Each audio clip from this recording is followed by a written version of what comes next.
خوش آمدید ہیں علم کا ساتھی میں، تعلیم کا آپ کا ہمسفر۔ یہ اے آئی سے تیار شدہ آڈیو ہے جہاں کبھی کبھار تلفظ کی چھوٹی موٹی غلطی ہو سکتی ہے، مگر مقصد صرف ایک ہے، علم کو آسان اور دلچسپ انداز میں آپ تک پہنچانا۔ تو چلیے سفر علم شروع کرتے ہیں۔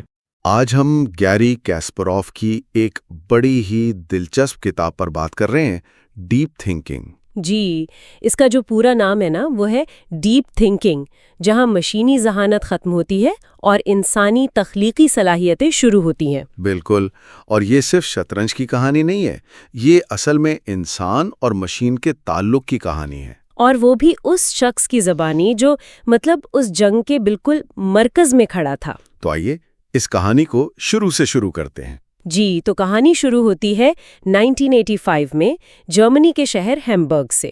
ایک بہت ہی ڈرامیٹک منظر ہے۔ اچھا؟ ایک 22 سالہ نوجوان گیری کاسپروف اس وقت ورلڈ چیمپئن نہیں بنے تھے، لیکن ان کا نام ہر جگہ تھا۔ اور وہ ایک بڑے سے ہال میں ایک ساتھ 32 کمپیوٹرز کے خلاف شطرنج کھیل رہے ہیں۔ ایک ساتھ 32 مشینوں کے خلاف؟ یہ تو کسی فلم کا سین لگتا ہے۔ بالکل، اور منتظمین نے انہیں خبردار بھی کیا تھا کہ دیکھیں یہ مشینیں ہیں، یہ تھکتی نہیں ہیں، لیکن کاسپروف کو خود پر پورا بھروسہ تھا۔ تو پھر نتیجہ کیا نکلا؟ انہوں نے تمام 32 گیمز جیت لیں، ایک پرفیکٹ سکور۔ سب کی سب؟ ایک بھی ڈرا نہیں؟ ایک بھی نہیں، 32-0۔ یہ انسان بمقابلہ مشین کے وہ سنہرے دن تھے، جیسا کہ وہ خود کہتے ہیں۔ لیکن یہ سنہرے دن زیادہ دیر نہیں رہے، صرف 12 سال بعد ہے نا؟ جی، صرف 12 سال۔ 1997 میں نیو یارک میں منظرنامہ مکمل طور پر بدل چکا تھا۔ اب وہ 32 کمپیوٹرز کے خلاف نہیں تھے، بلکہ صرف ایک مشین کے خلاف اپنی زندگی کی، شاید شطرنج کی سب سے بڑی جنگ لڑ رہے تھے۔ IBM کا $10 ملین کا سپر کمپیوٹر ڈیپ بلو، اور اس بار نیوز ویک نے اسے دماغ کی آخری جنگ کا نام دیا۔ یہ ایک جنگ ہی تھی۔ تو واپس 1985 چلتے ہیں۔ اس مقابلے کی تھوڑی اور تفصیل بتائیں۔ وہ ایک میز سے دوسری میز تک جا رہے ہیں؟ جی، اور ہر میز پر ایک کمپیوٹر ان کا مخالف ہے، لیکن ایک دلچسپ لمحہ آیا۔ وہ کیا تھا؟ جب کاسپروف کا احساس ہوا کہ وہ ایک گیم میں مشکل میں پڑ رہے ہیں، اور ستم ظریفی یہ تھی کہ وہ کمپیوٹر کاسپروف برانڈ کا تھا۔ اپنے ہی نام کا کمپیوٹر؟ مطلب کسی کمپنی نے ان کے نام سے کمپیوٹر بنائے تھے؟ جی بالکل، اور انہیں فوراً یہ خدشہ ہوا کہ اگر میں یہ گیم ہار گیا یا ڈرا کر بیٹھا تو لوگ کیا کہیں گے۔ یہی کہ انہوں نے کمپنی کی پبلسٹی کے لیے جان بوجھ کر ایسا کیا۔ ان کی اپنی ساخت داؤ پر لگ گئی تھی۔ تو انہیں اپنی کوششیں تیز کرنی پڑی، اور آخرکار انہوں نے ایک ایسی چال چلی، ایک ایسی قربانی دی جسے وہ کمپیوٹر سمجھ ہی نہیں سکا۔ اچھا؟ اور وہ گیم بھی وہ جیت گئے۔ اس سے اس وقت کی کمپیوٹر شطرنج کی حالت کا پتہ چلتا ہے۔ وہ حساب تو کر سکتے تھے، لیکن انسانی چالاکی وہ ان کے بس کی بات نہیں تھی۔ تو اب آتے ہیں 1997 پر، ڈیپ بلو، تاریخ کا سب سے مشہور انسان بمقابلہ مشین مقابلہ۔ جی، لیکن کاسپروف بتاتے ہیں کہ ڈیپ بلو کی جیت کا راز انسانی سوچ نہیں تھی۔ وہ سوچ نہیں رہا تھا؟ بالکل نہیں۔ اس کی ذہانت انسانی تخلیقی صلاحیت یا وجدان جیسی نہیں تھی، وہ ایک مشین کی طرح کھیلتا تھا۔ ایک ایسی مشین جو ایک سیکنڈ میں 200 ملین ممکنہ چالوں کا حساب لگا سکتی ہے۔ جی، اور کاسپروف نے اسے ایک بڑی دلچسپ تشبیہ دی ہے، $10 ملین کی الارم کلاک۔ Alarm clock? یعنی جیسے الارم کلاک وقت بتانے میں ہم سے بہتر ہے، لیکن اسے وقت کا کوئی تصور نہیں ہوتا، ویسے ہی ڈیپ بلو چالیں چلنے میں بہترین تھا، لیکن اسے شطرنج کے پیچھے کی حکمت عملی سے کوئی مطلب نہیں تھا۔ تو یہ ایک انسانی کامیابی تھی، کیونکہ انسانوں نے ہی اسے بنایا تھا، لیکن یہ وہ سوچنے والی مشین نہیں تھی جس کا خواب ایلن ٹیورنگ جیسے لوگوں نے دیکھا تھا۔ صحیح۔ اور کاسپروف یہ بھی مانتے ہیں کہ میچ کے شدید تناؤ کے بعد وہ ایک اچھے ہارنے والے ثابت نہیں ہوئے تھے۔ انہوں نے IBM پر کچھ الزامات بھی لگائے تھے، ہے نا؟ جی، انہیں لگا کہ IBM نے منصفانہ کھیل نہیں کھیلا، اور اس کتاب میں وہ پہلی بار اس میچ کے بارے میں اپنی پوری کہانی بتا رہے ہیں۔ اور یہی اس کتاب کو خاص بناتا ہے۔ ہار کے بعد کیا ہوا؟ کیونکہ عام طور پر اتنی بڑی شکست کے بعد انسان ہمت ہار جاتا ہے۔ لیکن کاسپروف نے نہیں، انہوں نے ایک نیا تجربہ کرنے کا سوچا۔ اگر تم انہیں ہرا نہیں سکتے تو ان کے ساتھ شامل ہو جاؤ والی بات۔ اچھا، وہ کیا تھا؟ انہوں نے ایڈوانسڈ شطرنج کا خیال پیش کیا، یعنی انسان اور مشین مل کر ایک ٹیم کے طور پر کھیلیں گے۔ یہ تو ایک انقلابی خیال تھا۔ ہر کھلاڑی کے پاس ایک کمپیوٹر ہوتا تھا؟ جی، اور وہ کھیل کے دوران اپنی پسند کا کوئی بھی شطرنج سافٹ ویئر استعمال کر سکتا تھا۔ مقصد انسان اور مشین کی بہترین صلاحیتوں کو ملانا تھا۔ ان ٹیموں کو سینٹورز کہا جاتا تھا، ٹھیک ہے؟ جی، یونانی اساطیر کی اس مخلوق کے نام پر جس کا دھڑ انسان کا اور جسم گھوڑے کا تھا۔ انسان اور مشین کا ملاپ۔ تو اس تجربے کا سب سے اہم نتیجہ کیا نکلا؟ کیا سب سے تیز کمپیوٹر والی ٹیم جیت گئی؟ بالکل نہیں، اور یہی سب سے حیران کن بات تھی۔ تو پھر کون جیتا؟ جیتنے والی ٹیم نہ تو وہ تھی جس میں سب سے بڑا گرینڈ ماسٹر ہو اور نہ وہ جس کے پاس سب سے تیز کمپیوٹر ہو۔ تو پھر؟ جی، جیتنے والی ٹیم وہ تھی جس کا عمل یعنی پروسیس سب سے بہتر تھا، یعنی جس ٹیم میں انسان اور مشین کے درمیان تعاون سب سے بہترین تھا، وہ جیت گئی۔ کمال ہے۔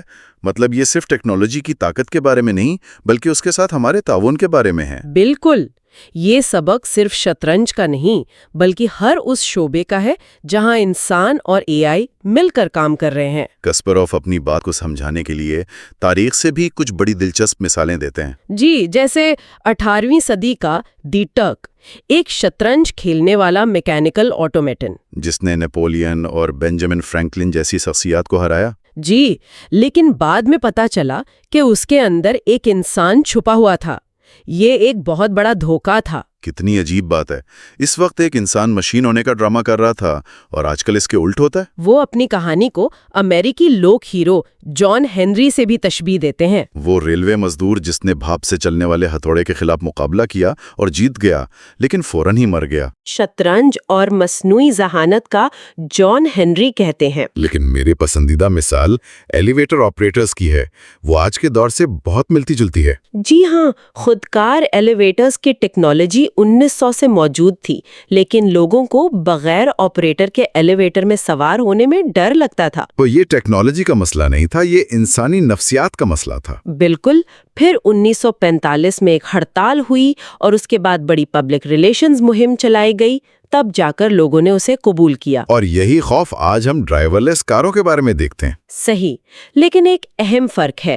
پہلے یہ تبدیلی صرف فیکٹری ورکرز تک محدود تھی، اور اب مشینیں وائٹ کالر، کالج گریجویٹس اور فیصلہ سازوں کی نوکریوں کی طرف آ رہی ہیں۔ ان تمام خدشات کے باوجود کاسپروف کا نظریہ بہت پر امید ہے۔ یہ بات مجھے تھوڑی حیران کرتی ہے۔ جی، یہ واقعی حیران کن ہے، لیکن وہ اس کا جواب بھی شطرنج سے ہی دیتے ہیں۔ کیسے؟ جب کمپیوٹرز نے انسانوں کو پیچھے چھوڑ دیا تو سب نے کہا شطرنج ختم ہو گئی، لیکن ایسا نہیں ہوا۔ بلکہ آج پہلے سے کہیں زیادہ لوگ اسے کھیلتے ہیں۔ جی، کیونکہ کمپیوٹرز بہترین ٹریننگ پارٹنر بن گئے۔ انہوں نے کھیل کو ختم نہیں کیا، اسے مزید مقبول بنا دیا۔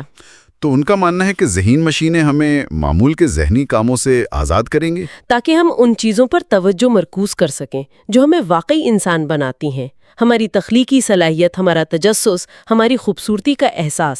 وہ یہ بھی بتاتے ہیں کہ آج بہت سی ایسی نوکریاں ہیں جو 20 سال پہلے موجود ہی نہیں تھیں، جیسے موبائل ایپ ڈیزائنر یا سوشل میڈیا مینیجر۔ بالکل، ٹیکنالوجی نہ صرف نوکریاں ختم کرتی ہے بلکہ نئی بھی پیدا کرتی ہے۔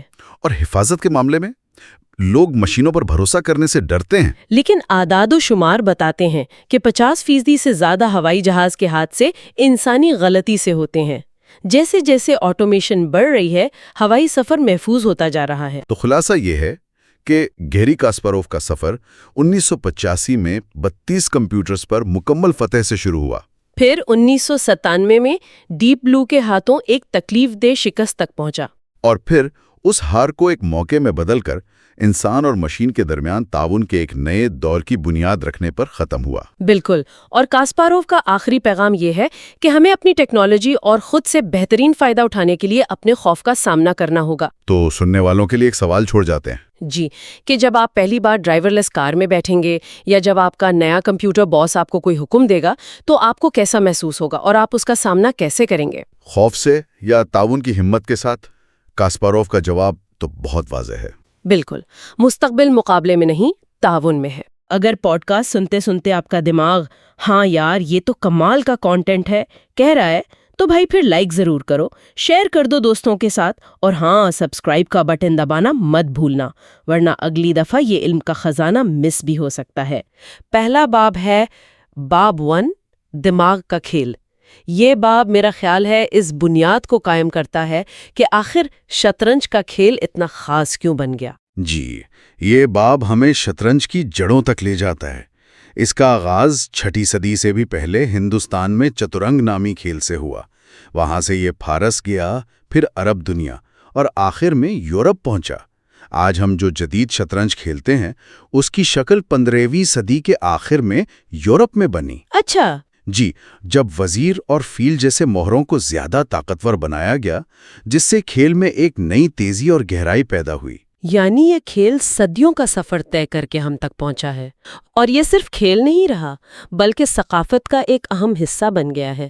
مصنف کچھ تاریخی نوادرات کا بھی ذکر کرتا ہے، جیسے وہ 12ویں صدی کی والرس کے دانتوں سے بنی لیوس چیسمین یا نپولین کا ذاتی شطرنج کا سیٹ۔ یہ چیزیں کیا بتاتی ہیں کہ یہ صرف ایک بورڈ گیم نہیں تھا؟ بالکل یہی بات ہے۔ یہ محض ایک تفریح نہیں تھی، بلکہ علم اور حکمت عملی کی علامت تھی، سٹیٹس سمبل تھا، اور اس کی مقبولیت پھر عالمی سطح پر پھیلی۔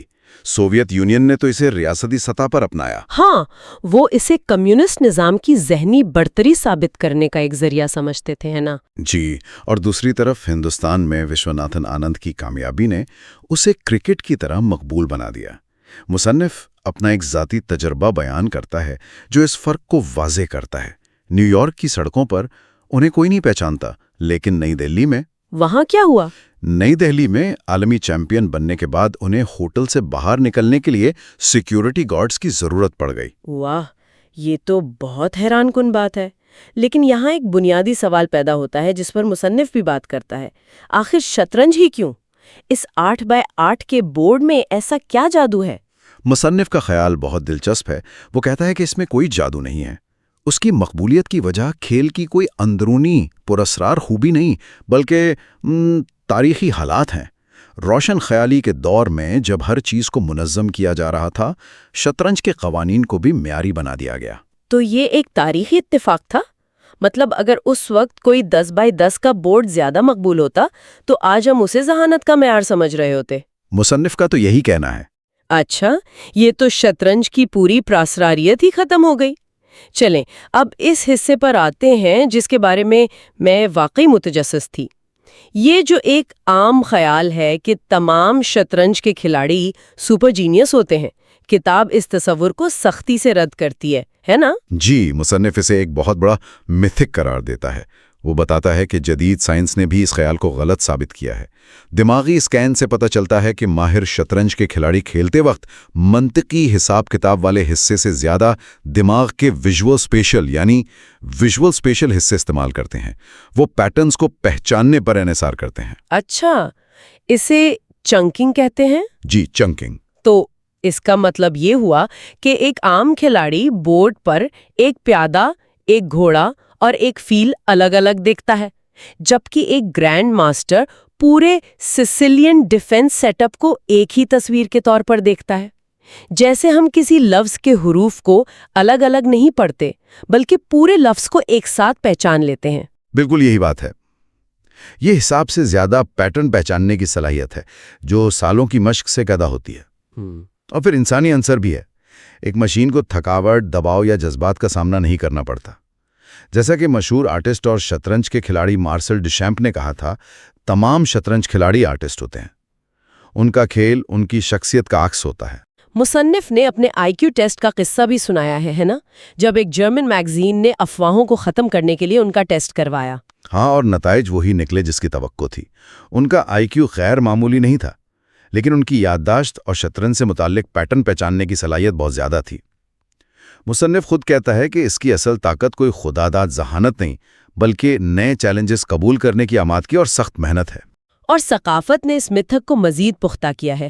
فلموں میں تو شطرنج کا مطلب ہی یہ ہے کہ دو بہت ذہین لوگ ایک دوسرے کو ذہنی طور پر مات دینے کی کوشش کر رہے ہیں، جیمز بانڈ سے لے کر ہیری پوٹر اور ایکس مین تک، یہاں تک کہ سٹینلی کیوبرک کی فلم 2001 اسپیس اوڈیسی میں۔ ہاں، ہیل 9000 کمپیوٹر ایک انسان کو شطرنج میں ہرا کر یہ اشارہ دیتا ہے کہ وہ اس سے زیادہ ذہین ہے اور اب اسے قتل کرنے والا ہے۔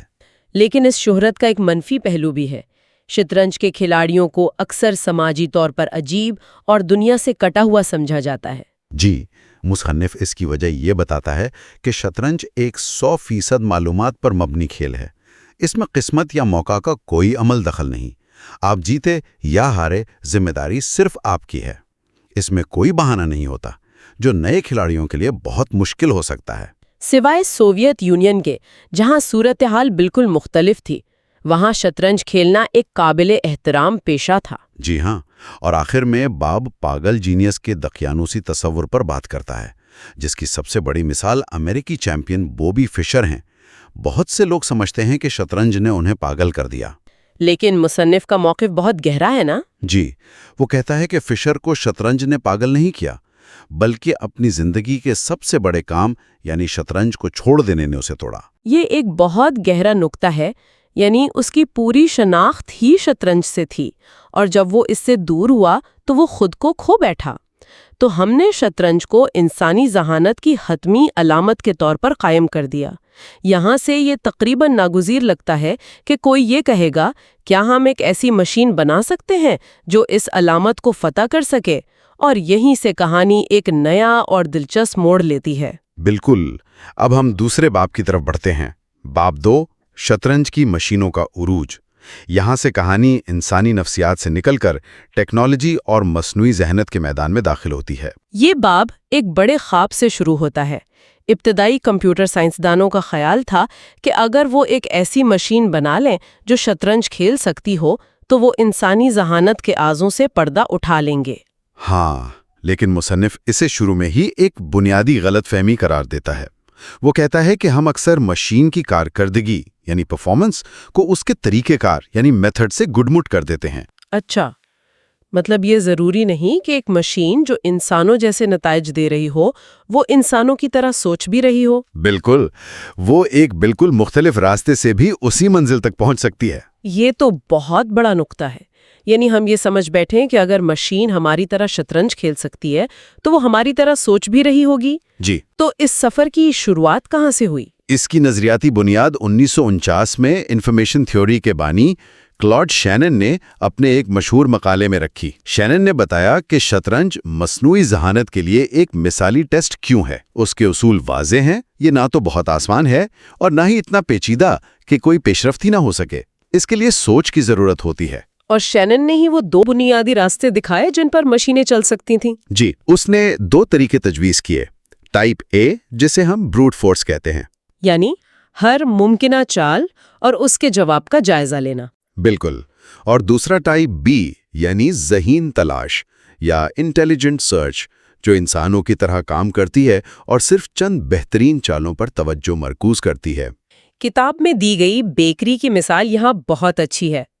ٹائپ اے یعنی بروٹ فورس ایسا ہے جیسے آپ بیکری کی ہر ایک پیسٹری کو چکھ کر فیصلہ کریں کہ کون سی بہترین ہے، جبکہ ٹائپ بی یعنی ذہین تلاش یہ ہے کہ آپ صرف اپنی پسندیدہ چاکلیٹ پیسٹریوں پر ہی نظر ڈالیں اور باقیوں کو نظر انداز کر دیں۔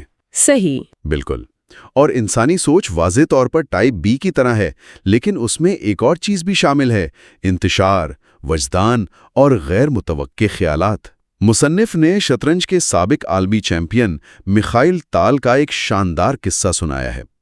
ایک اہم کھیل کے دوران ایک مشکل پوزیشن پر غور کرتے کرتے اس کے ذہن میں اچانک ایک ہپوپوٹیمس کا خیال آ گیا۔ کیا ہپوپوٹیمس ورلڈ چیمپئن شپ کے میچ کے دوران؟ جی، وہ سوچنے لگا کہ اگر کوئی ہپوپوٹیمس دلدل میں پھنس جائے تو اسے کیسے نکالا جائے گا۔ یہ تو کمال ہے۔ آپ کسی کمپیوٹر کو کبھی ایسا سوچنے کے لیے پروگرام نہیں کر سکتے۔ یہ انسانی ذہن کی خوبصورت بے ترتیبی اور تخلیقی صلاحیت کو ظاہر کرتا ہے۔ صحیح کہا، اور اسی لیے شینن اور اس کے بعد آنے والے تمام محققین کا خیال تھا کہ کامیابی کا واحد راستہ ٹائپ بی یعنی ذہین تلاش ہے۔ انہوں نے سوچا کہ ٹائپ اے یعنی بروٹ فورس ناممکن ہے، کیونکہ شطرنج کی ممکنہ چالوں کی تعداد کائنات میں موجود ایٹموں سے بھی زیادہ ہے۔ اور اسی سوچ کی بنیاد پر 1957 میں کارنیگی میلن یونیورسٹی کے محققین نے ایک بہت بڑی پیشین گوئی کی تھی کہ 10 سال کے اندر ایک کمپیوٹر عالمی چیمپئن کو ہرا دے گا۔ جی، اور وہ پیشین گوئی بری طرح غلط ثابت ہوئی۔ ایسا ہونے میں 10 سال نہیں بلکہ 40 سال لگے۔ 40 سال! تو وہ دہائیوں تک غلط سمت میں کام کرتے رہے۔ آخر غلطی کہاں ہوئی؟ یہی تو اہم نکتہ ہے۔ ان کی ذہین ٹائپ بی اپروچ بار بار ناکام ہوئی۔ وہ انسانی سوچ کی پیچیدگی کی نقل کرنے میں کامیاب نہیں ہو سکے۔ اصل کامیابی ایک بالکل مختلف سمت سے ملی، ٹائپ اے یعنی بروٹ فورس کو تیز اور مؤثر بنانے سے۔ تار بڑھتی گئی۔ جی، اور پھر انہوں نے کچھ بہت ہوشیار طریقے ایجاد کیے، جیسے الفا بیٹا الگوریدم۔ یہ کیا چیز ہے؟ الفا بیٹا الگوریدم؟ یہ بروٹ فورس کو بہت زیادہ مؤثر بنانے کا ایک طریقہ ہے۔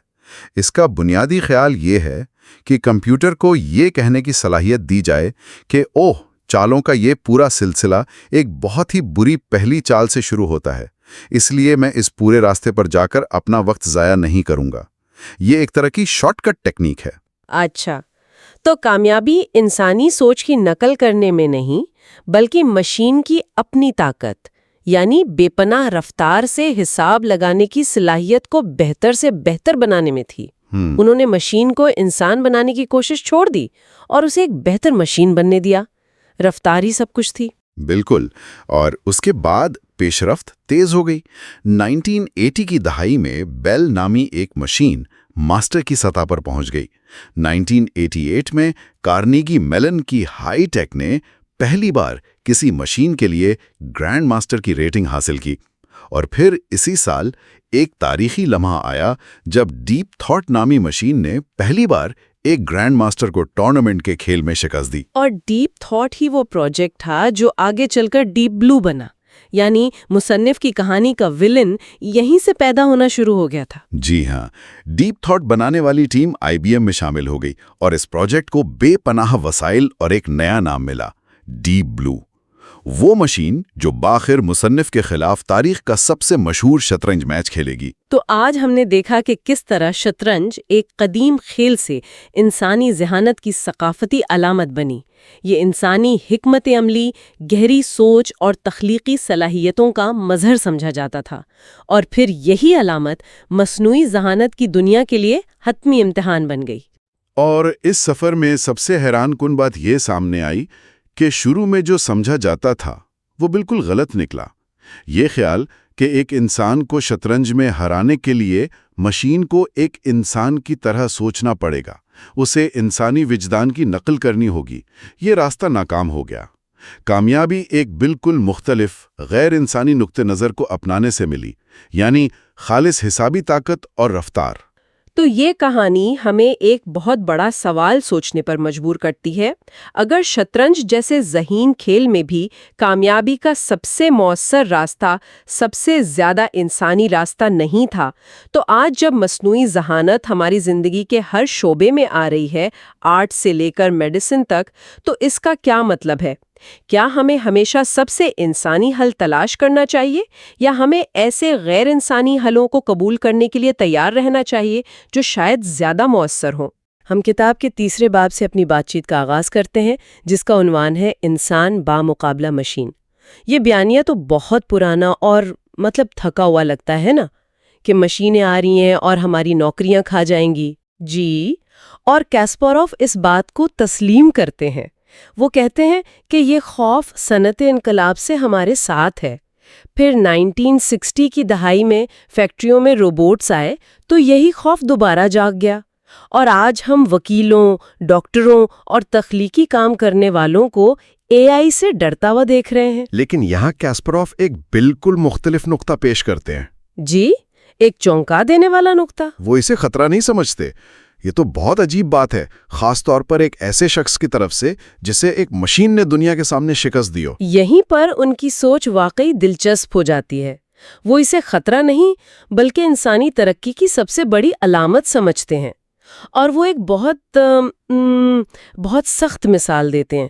وہ کہتے ہیں کہ اے آئی سے نوکریوں کے جانے پر پریشان ہونا بالکل ایسا ہی ہے جیسے کوئی کورورکن اس بات پر افسوس کرے کہ اینٹی بائیوٹکس کی وجہ سے بیماریاں کم ہو گئی اور اس کا کام ختم ہو گیا. واہ، یہ تو بہت ہی سخت بات ہے نا؟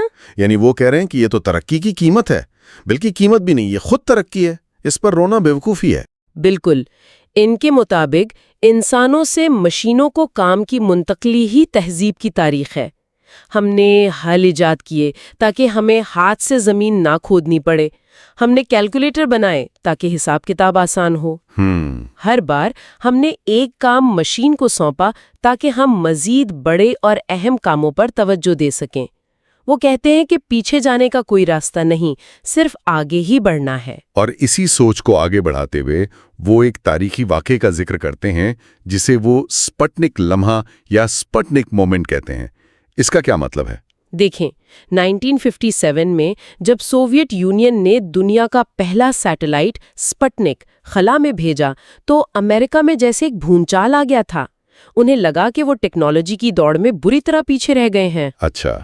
اس ایک دھچکے نے امریکہ کو سائنس اور تعلیم میں تاریخ کی سب سے بڑی سرمایہ کاری کرنے پر مجبور کیا، جس کے نتیجے میں ناسا بنا اور وہ چاند پر پہنچے.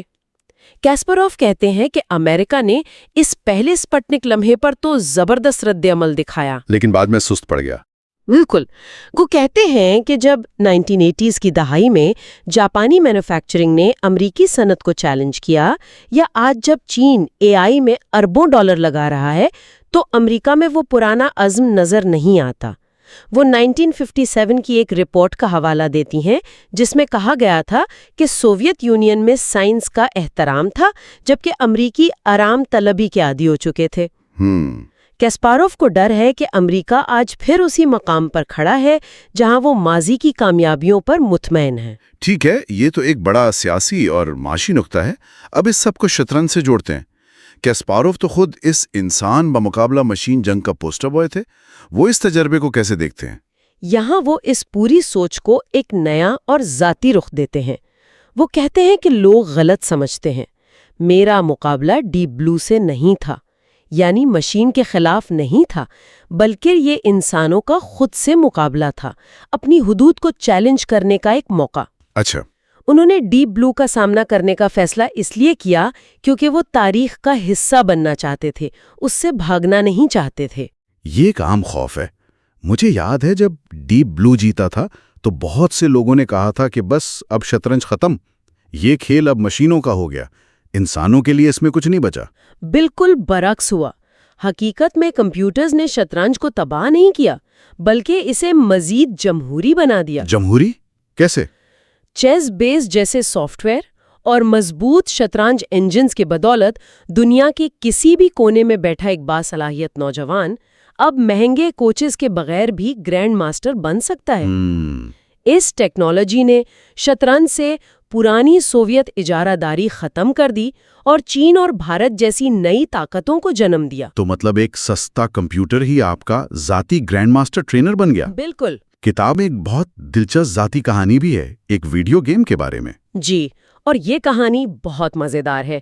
آپ تصور کریں، شطرنج کا عالمی چیمپئن وہ جرمنی کے دورے پر ہیں اور وہاں وہ ہاپر نامی ایک سادہ سی ویڈیو گیم دیکھتے ہیں جس میں ایک مینڈک کو سڑک پار کروانی ہوتی ہے. ارے واہ، فراگر جیسی گیم میں نے بھی کھیلی ہے. بالکل وہی. تو کیسپاروف یہ گیم کھیلنے کی کوشش کرتے ہیں اور بری طرح ناکام ہوتے ہیں، اور پھر وہ دیکھتے ہیں کہ میزبان کا 3 سالہ بیٹا ٹامی اس سے بڑی آسانی سے کھیل رہا ہے. وہ اس بچے سے ہار جاتے ہیں. ناقابل یقین. کیسپاروف لکھتے ہیں کہ یہ ان کے لیے ایک دھچکا تھا، ایک ذاتی سپٹنک لمحہ. انہیں احساس ہوا کہ سوویت یونین میں ہم شطرنج اور ریاضی میں تو آگے تھے، لیکن مغرب میں ٹیکنالوجی بچوں کے کھلونوں کا حصہ بن چکی تھی. اور اسی باب کے آخر میں وہ ایک اور اہم اصول کے بارے میں خبردار کرتے ہیں، ماضی کی کامیابی کا بوجھ. جی، اور یہ شاید اس باب کا سب سے اہم سبق ہے. وہ اپنی 2000 کی عالمی چیمپئن شپ میں ولادیمیر کرامنک سے اپنی شکست کی مثال دیتے ہیں. وہ کہتے ہیں کہ میں 15 سال سے چیمپئن تھا اور میری کامیابیوں نے مجھے سخت اور تبدیلی کے لیے مزاحم بنا دیا تھا۔ اپنے آزمودہ طریقوں سے چپک گئے تھے۔ جی، میں یہ دیکھ ہی نہیں پایا کہ میرا حریف مجھے ایک ایسی حکمت عملی میں الجھا رہا ہے جو میری کمزوری تھی۔ اور یہ سبق صرف شطرنج کے چیمپئنز کے لیے نہیں ہے، یہ تو ہر جگہ ہوتا ہے نا؟ جی، کمپنیاں کرتی ہیں، لوگ کرتے ہیں، جیسے نوکیا یا کوڈیک کے ساتھ ہوا۔ بالکل۔ کیسپاروف کا ذاتی سبق یہی تھا کہ ماضی کی کامیابی آپ کو اندھا کر سکتی ہے، یہ آپ کو نئی چیزیں سیکھنے سے روکتی ہے۔ اور یہی نقطہ اگلے باب کے لیے ایک بہترین بنیاد فراہم کرتا ہے۔ اگر انسان اپنی کامیابی کی وجہ سے صحیح فیصلے نہیں کر پاتا تو پھر مشین کیسے فیصلہ کرتی ہے؟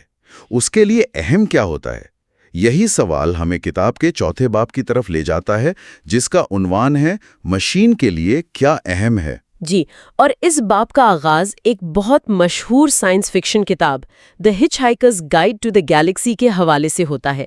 اس کتاب میں ایک سپر کمپیوٹر کو کائنات کے سب سے بڑے سوال کا جواب دینے کا کام سونپا جاتا ہے، اور لاکھوں سال کی کیلکولیشن کے بعد وہ جواب دیتا ہے 42۔ جواب تو مل گیا، لیکن مسئلہ یہ تھا کہ کسی کو سوال ہی نہیں معلوم تھا کہ جس کا یہ جواب ہے۔ بالکل، اور یہی اس باب کا مرکزی خیال ہے۔ کیسپاروو یہاں پکاسو کا مشہور قول دہراتے ہیں کہ کمپیوٹر بیکار ہیں، وہ صرف آپ کو جواب دے سکتے ہیں۔ وہ بامانی سوال نہیں پوچھ سکتے۔ جی، وہ یہ نہیں جانتے کہ کون سا حساب اہم ہے۔ لیکن آئی بی ایم واٹسن کے ایک تخلیق کار ڈیو فیروچی نے اس پر ایک دلچسپ نقطہ اٹھایا جو کتاب میں شامل ہے۔ ان کا نقطہ شاندار تھا۔ انہوں نے کہا، نہیں، کمپیوٹر سوال پوچھنا جانتے ہیں، بس وہ یہ نہیں جانتے کہ کون سے سوالات اہم ہیں۔ اہمیت کو سمجھنے کے لیے مقصد، ارادہ اور طویل مدتی اہداف کا علم ہونا ضروری ہے، جو مشینوں کے پاس نہیں ہوتا۔ ان کا اپنا کوئی مقصد نہیں ہوتا۔ تو یہ حساب کتاب یعنی کیلکولیشن اور حقیقی فہم یعنی انڈرسٹینڈنگ کے درمیان ایک بنیادی فرق ہے۔ بالکل، اور اسے سمجھانے کے لیے کیسپاروو ایک سادہ سی مثال دیتے ہیں۔ ایک جملہ ہے، چکن کھانے کے لیے بہت گرم ہے۔ ایک انسان فوراً اس کا مطلب سمجھ جاتا ہے کہ یہ پکا ہوا کھانا ہے، لیکن ایک مشین کے لیے یہ بہت پیچیدہ ہے۔ اسے پوچھنا پڑے گا کہ کیا چکن زندہ ہے، کیا اسے بخار ہے؟ جی، کیا یہ کسی شخص کے لیے استعارہ ہے جو ڈرپوک ہے؟ انسانی دماغ یہ سارا کام پس منظر میں بغیر کسی کوشش کے کر لیتا ہے، کیونکہ ہمارے پاس دنیا کا ایک ماڈل، ایک فہم موجود ہے۔ یہ ایسا ہی ہے جیسے کوئی شخص چینی زبان کا پورا لغت یاد کر لے لیکن اسے بولنا نہ آئے۔ بہترین مثال ہے۔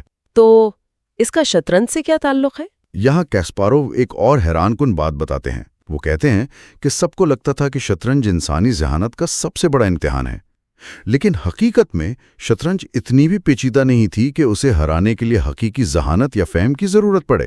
ایک منٹ، تو آپ کہہ رہی ہیں کہ ڈیپ بلو، جس نے دنیا کے سب سے بڑے شطرنج کے کھلاڑی کو ہرایا، وہ ذہین نہیں تھا؟ کیسپاروو کے مطابق بالکل نہیں۔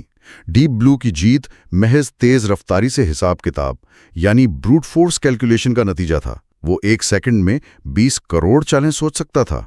وہ ایک کیلکولیٹر تھا جو بہت تیز تھا۔ اچھا، یہ ایک شاندار انجینئرنگ کی فتح تھی، لیکن مصنوعی ذہانت کی تحقیق کے لیے یہ ایک بند گلی ثابت ہوئی۔ تو اس کا مطلب ہے کہ مصنوعی ذہانت کی دنیا کا سب سے مشہور لمحہ دراصل اے آئی کے لیے ایک دھچکا تھا۔ ایک طرح سے ہاں، اسی لیے محققین کو ایک نئے چیلنج کی ضرورت تھی اور وہ انہیں گو کے کھیل میں ملا۔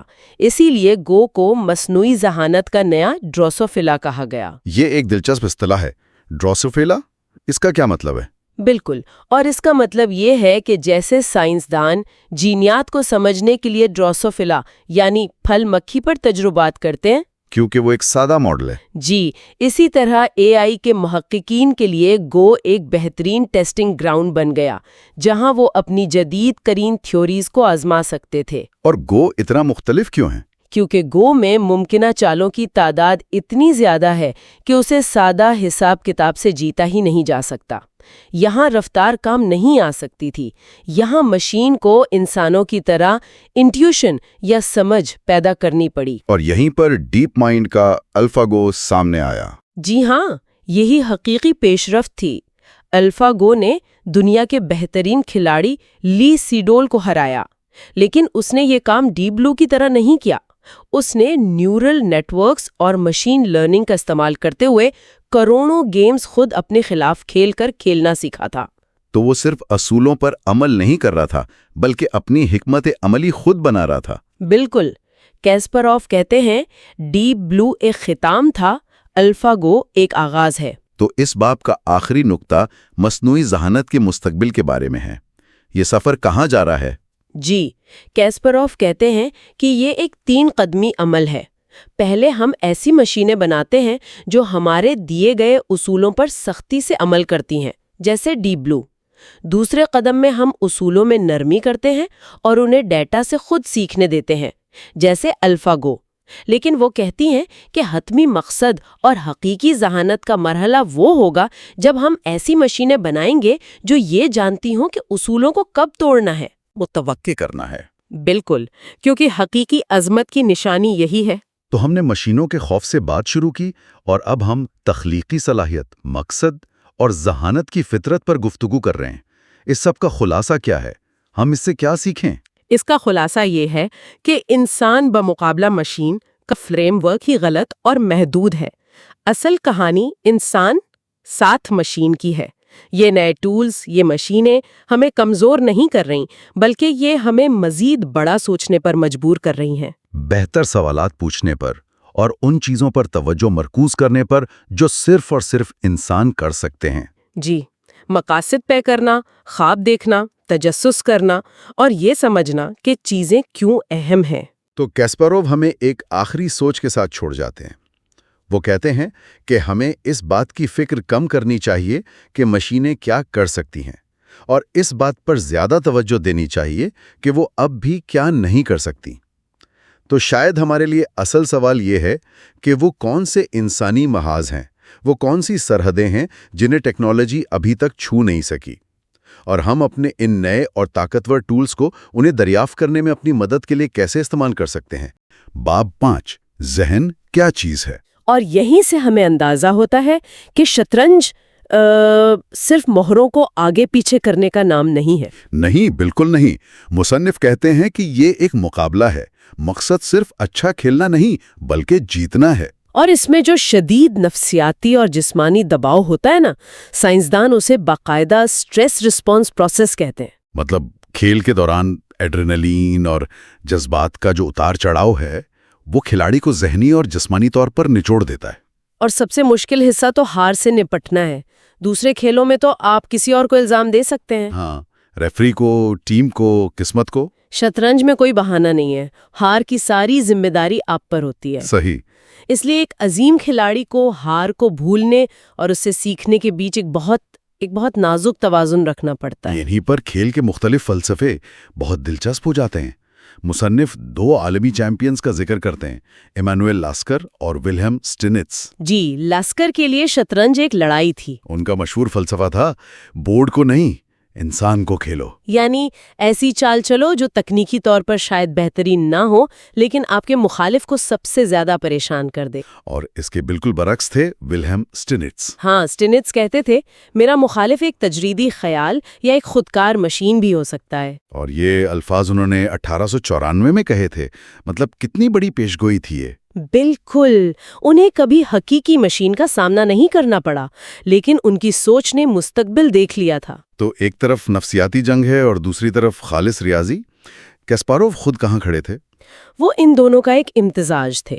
وہ بہترین چار بھی ڈھونڈتے تھے اور مخالف کی نفسیات پر بھی نظر رکھتے تھے. لیکن یہیں پر کہانی کا سب سے بڑا موڑ آتا ہے. اور وہ یہ کہ یہ تمام نفسیاتی حربے ایک کمپیوٹر کے خلاف بالکل بیکار ہیں. ہاں، مشین نہ تو زیادہ پراعتماد ہوتی ہے، نہ مایوس، نہ وہ تھکتی ہے نہ گھبراتی ہے. تو یہ ایک غیر متناسب جنگ بن جاتی ہے. جی، مشین ان تمام دباؤ سے محفوظ ہے جو انسانی مقابلے کی بنیاد ہیں. یہ جاننا کہ آپ کا مخالف ان تمام انسانی کمزوریوں سے پاک ہے، یہ انسان کے لیے اس کا سامنا کرنا اور بھی مشکل بنا دیتا ہے. اسی باب میں ٹیلنٹ پر بھی ایک بہت دلچسپ بحث ہے. مصنف میلکم گلیڈول کے مشہور 10,000 گھنٹے کے نظریے کو چیلنج کرتے ہیں. ہاں، وہ جو کہتے ہیں کہ کسی بھی فیلڈ میں مہارت کے لیے 10,000 گھنٹے کی پریکٹس ضروری ہے. مصنف کا کہنا ہے کہ گلیڈول ٹیلنٹ کی طاقت کو کم سمجھتے ہیں، خاص طور پر کم عمری میں۔ وہ اونڈر لیانگ جیسے بچوں کی مثال دیتے ہیں، جس نے صرف 9 سال کی عمر میں ایک گرینڈ ماسٹر کو ہرا دیا تھا۔ 9 سال کی عمر میں؟ اور پھر وہ ایک اور گہری بات کہتے ہیں، وہ کہتے ہیں سخت محنت خود ایک ٹیلنٹ ہے۔ یہ بہت دلچسپ بات ہے، یعنی خود کو دوسروں سے زیادہ محنت کے لیے تیار کرنے کی صلاحیت بھی ایک قدرتی تحفہ ہے۔ مصنف کا یہی نقطہ ہے کہ ہر کوئی 10,000 گھنٹے کی محنت کر ہی نہیں سکتا، چاہے وہ چاہے بھی۔ اس کے لیے ایک خاص ذہنی مضبوطی کی ضرورت ہے، جو خود ایک ٹیلنٹ ہے۔ تو جب انسانوں کا مقابلہ ان ابتدائی مشینوں سے ہوا تو انہوں نے کچھ بڑی دلچسپ حکمت عملیاں استعمال کیں۔ جی، انہیں اینٹی کمپیوٹر شطرنج کہا جاتا تھا۔ اور اس میں وہ مشینوں کی ایک کمزوری کا فائدہ اٹھاتے تھے جسے ہورائزن ایفیکٹ کہتے ہیں۔ ہاں، یعنی انسان ایک ایسا جال بچھاتا تھا جو شاید 20 چالوں کے بعد کام کرتا، اور اس وقت کی مشینیں صرف 15 چالیں آگے دیکھ سکتی تھیں۔ بالکل۔ تو انہیں وہ خطرہ نظر ہی نہیں آتا تھا، جب تک انہیں اندازہ ہوتا بہت دیر ہو چکی ہوتی تھی۔ واہ! اچھا، مصنف نے ایک اور بڑی زبردست تشبیہ استعمال کی ہے، ڈونلڈ مچی کی۔ وہ کہتے ہیں کہ مشین کے خلاف کھیلنا ایسا ہے جیسے ایک اوپیرا سنگر ایک سنتھسائزر کے ساتھ گا رہا ہو۔ کیا بات ہے! مطلب ایک بے روح کارکردگی، کوئی سمجھ، کوئی ثقافت نہیں۔ اور یہ باب 1988 کے ایک اہم موڑ پر ختم ہوتا ہے۔ جی، جب ڈیپ تھاٹ نامی کمپیوٹر نے پہلی بار ایک گرینڈ ماسٹر بینٹ لارسن کو ایک ٹورنامنٹ گیم میں شکست دی۔ تو یہ وہ لمحہ تھا جب مصنف نے محسوس کیا کہ خطرہ اب حقیقی ہو چکا ہے، اور اب ان کے میدان میں اترنے کا وقت آ گیا ہے۔ صحیح۔ تو اب ہم داخل ہو رہے ہیں باب 6 میدان میں۔ اور اس وقت اے آئی کی دنیا ایک بڑی تبدیلی سے گزر رہی تھی۔ مصنف بتاتے ہیں کہ مصنوعی ذہانت کی تحقیق میں ایک بحران آیا تھا جسے اے آئی ونٹر کہتے ہیں۔ جی، انسانی ذہانت کو سمجھنے اور اس کی نقل کرنے کے بڑے بڑے خواب جو تھے نا، وہ ختم ہو گئے تھے۔ اور اس کی جگہ عملیت پسندی نے لے لی تھی۔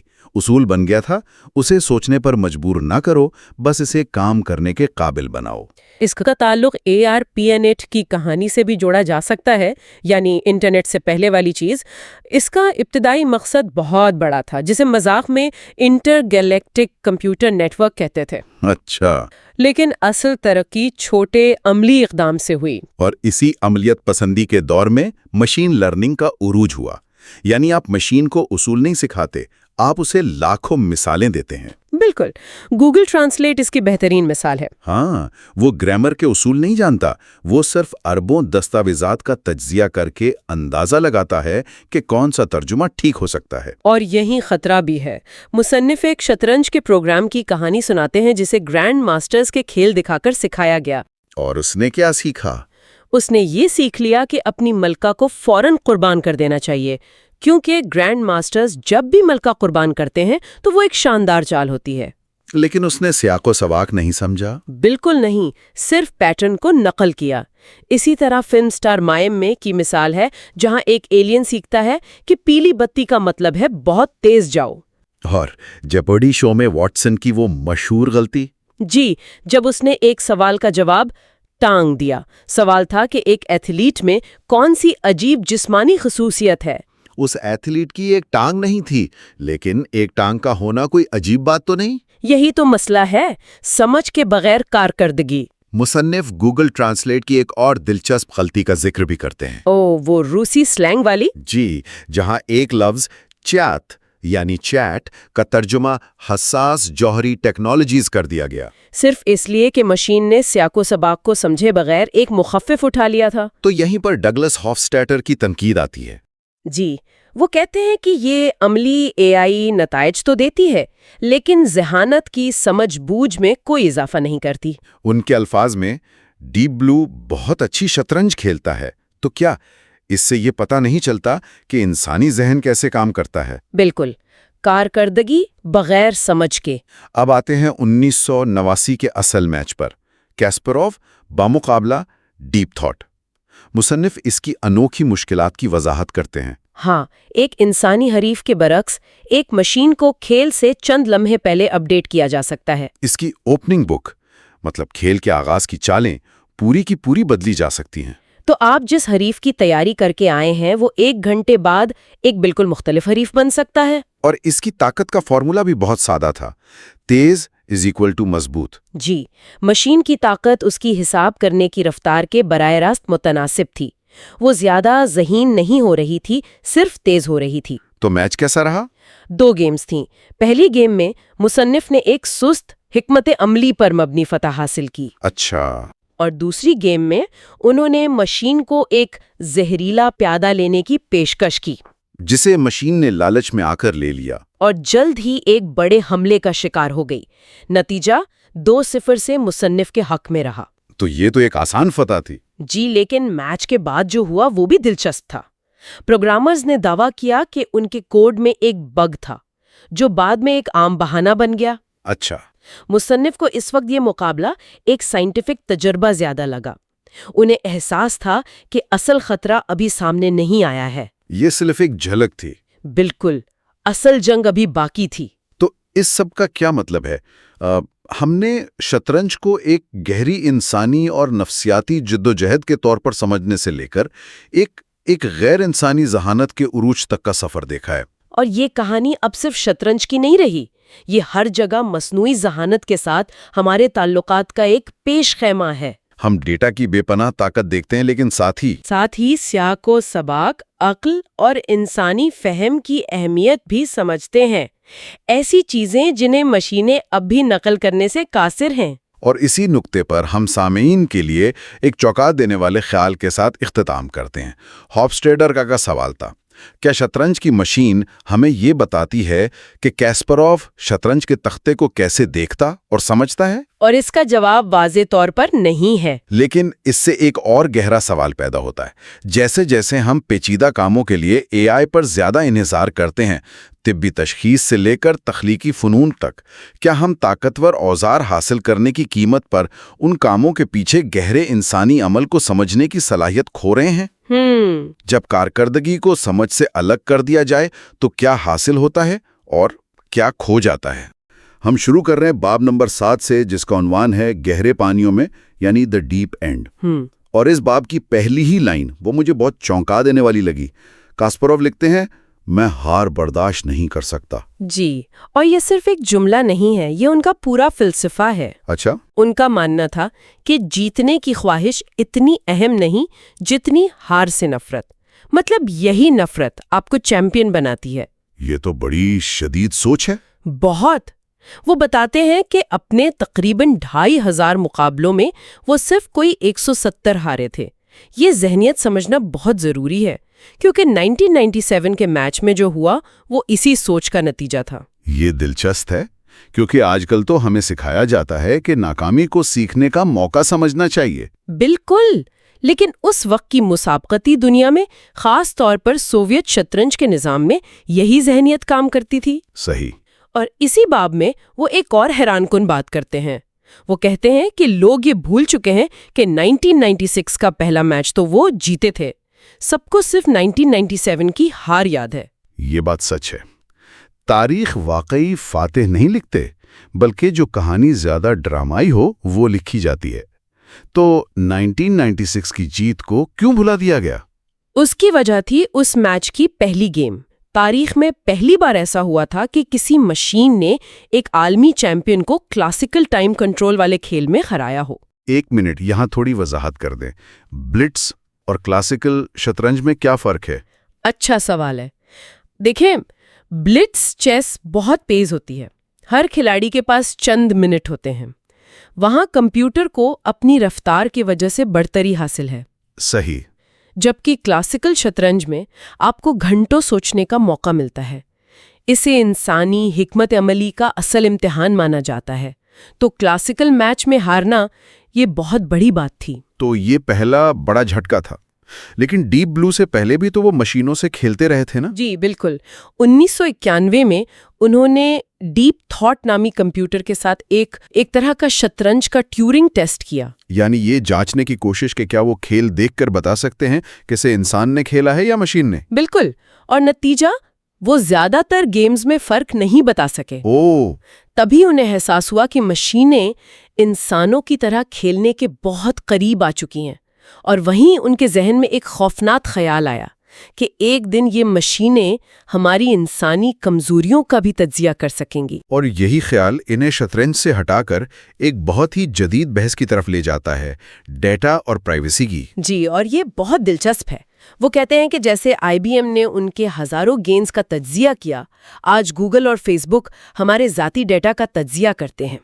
ان کا موقف بڑا عملی ہے۔ وہ کہتے ہیں کہ سہولت ہمیشہ پرائیویسی پر غالب آ جاتی ہے۔ ہم بہتر سروس کے بدلے اپنی معلومات دے دیتے ہیں۔ تو کیا وہ کہہ رہے ہیں کہ ہمیں لڑنا ہی نہیں چاہیے؟ نہیں، وہ کہہ رہے ہیں کہ اس رجحان کو روکنا ناممکن ہے۔ اس لیے بہترین حل شفافیت ہے۔ ہمیں یہ جاننے کا حق ہو کہ ہمارا ڈیٹا کیسے استعمال ہو رہا ہے، مطلب نگرانوں پر بھی نظر رکھی جائے۔ صحیح۔ واپس شطرنج کی بساط پر آتے ہیں۔ کاسپاروف ایک پی سی شطرنج انقلاب کا ذکر کرتے ہیں۔ یہ ڈیپ بلو سے کیسے مختلف تھا؟ یہ بہت اہم نکتہ ہے۔ جب دنیا کی نظریں آئی بی ایم پر تھیں، تب عام کمپیوٹرز پر چلنے والے پروگرامز جیسے فرٹس بہت طاقتور ہو رہے تھے۔ وہ صرف تیز نہیں بلکہ زیادہ ہوشیار تھے۔ ہوشیار کیسے؟ وہ نل موو جیسی تکنیک استعمال کرتے تھے۔ نل موو؟ یہ کیا چیز ہے؟ یوں سمجھیں، یہ کمپیوٹر کا خود سے یہ کہنے کا طریقہ ہے کہ اگر میرے مخالف کو ایک اضافی چال مل جائے تو کیا ہوگا۔ اچھا۔ اس سے وہ غیر ضروری چالوں کو بہت جلدی رد کر دیتا ہے۔ یہ ایک بہت ہوشیار شارٹ کٹ ہے، اور 1994 میں کاسپاروف پہلی بار ان پی سی پروگرام سے ہارے، اور اس تجربے کو وہ نفسیاتی ہولناکی کہتے ہیں۔ نفسیاتی ہولناکی، یہ بہت بھاری لفظ ہے۔ میں تصور کر سکتا ہوں ایک ایسے مخالف سے کھیلنا جو کبھی تھکتا نہیں، کبھی دباؤ میں نہیں آتا۔ بالکل، اور یہی سب کچھ 1996 کے فلاڈیلفیا میچ کا پس منظر تھا۔ میڈیا اسے انسانی ذہن کی آخری جنگ کہہ رہا تھا۔ کاسپاروف پر اعتماد تھے لیکن محتاط بھی، کیونکہ ڈیپ بلو ایک بلیک باکس تھا۔ تو پہلی گیم ہارنے کے بعد تو ان پر قیامت گزر گئی ہوگی۔ یقیناً، وہ خود لکھتے ہیں کہ وہ دنگ رہ گئے تھے۔ انہیں مشین میں ایک نئی قسم کی ذہانت نظر آئی۔ لیکن بڑے کھلاڑی کی یہی نشانی ہے، انہوں نے فوراً ہمت نہیں ہاری۔ تو انہوں نے اپنی حکمت عملی کیسے بدلی؟ انہوں نے دوسرے ہی گیم میں مشین کی کمزوری پکڑ لی۔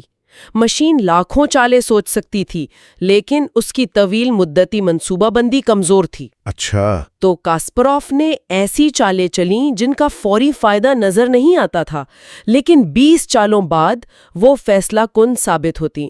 انہوں نے مشین کو الجھا دیا اور دوسری گیم جیت لی۔ کیا شاندار واپسی تھی۔ تو میچ کا نتیجہ کیا نکلا؟ اگلی 2 گیمز ڈرا ہوئیں، لیکن کاسپاروف نے 5ویں اور 6ٹھی گیم جیت کر میچ 4-2 سے اپنے نام کر لیا۔ انسان جیت گیا تھا۔ لیکن اصل میں آئی بی ایم کے لیے یہ بہت بڑی جیت تھی۔ بہت بڑی۔ ان کے سٹاک کی قیمت آسمان کو چھونے لگی، اور یہ تو صاف تھا کہ اب ایک اور میچ ضرور ہوگا۔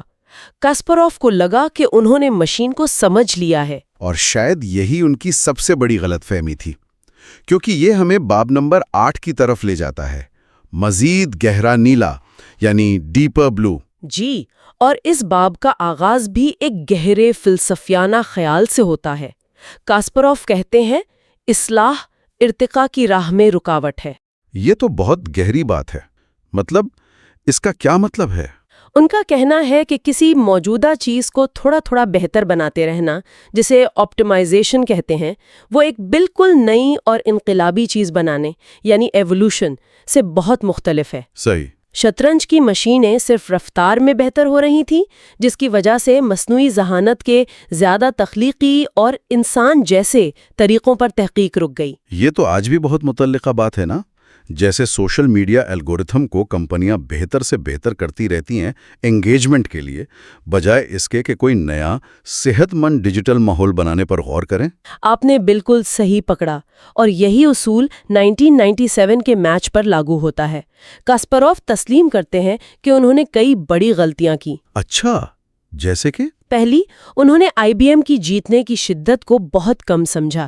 یہ اب کوئی سائنسی تجربہ نہیں تھا، یہ ایک کارپوریٹ جنگ بن چکی تھی۔ یعنی اب مقصد سائنس کو آگے بڑھانا نہیں، بلکہ ہر حال میں کاسپاروف کو ہرانا تھا۔ بالکل۔ دوسری غلطی یہ تھی کہ وہ اپنے استاد میخائل بوٹونک کا سبق بھول گئے۔